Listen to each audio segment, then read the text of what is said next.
Sigurado kilala nyo ang senado nito. Asonong Duterte, Makapili, Bobo at Kalbo. Napakayaking itong dambuhalang to.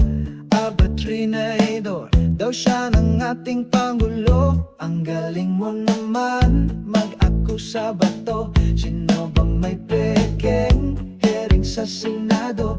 Pidea Leaks daw ang inimbestigahan. Gusto lang nila ang Pangulo siraan.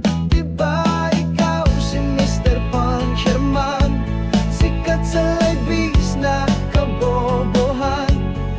Sabing legit ang dokumento dahil sa merong pansherho rito. Senado Bobong Pancherman, malapit ng hulihan. Ngayon re-elected ka, yabang-yabang mo. Siyempre kailangan protektahan ng amo. Proud ka pa ikaw ang ng paraan na impeachment trial ni Pusit malusutan.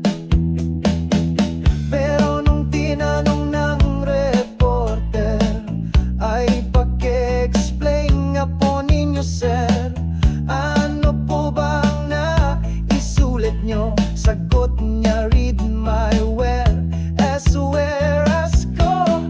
Di ba ikaw si Mr. Pancherman, sikat sa labis na kabobohan.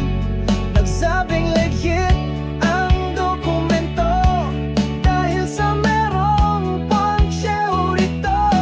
Senado Bobong Pancherman, malapit ng hulihan. Ang kapal talaga ng mukha mo ba to? Nag-Europe kunwari, di takot mabuko. Wala ka pa namang binatbat kay General Torre. Pag may arrest warrant, sigurado ikaw ay huli. Nagsenate investigation si Baba, alam niya ikaw ay magiging kawawa. Naku ba to ang buwan daw na September, sa'yo ay magiging a month to remember. Diba ikaw si Mr. Pancherman, sikat sa labis na kabobohan.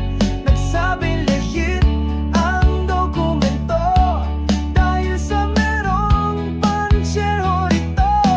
Senator Bobong Pancherman, malapit ng hulihan. Bobong Pancherman, trabaho mo dapat tagapanan. Bobong Pancherman, konstitusyon wag labanan. Bobong Pancherman, Bobong Pancherman,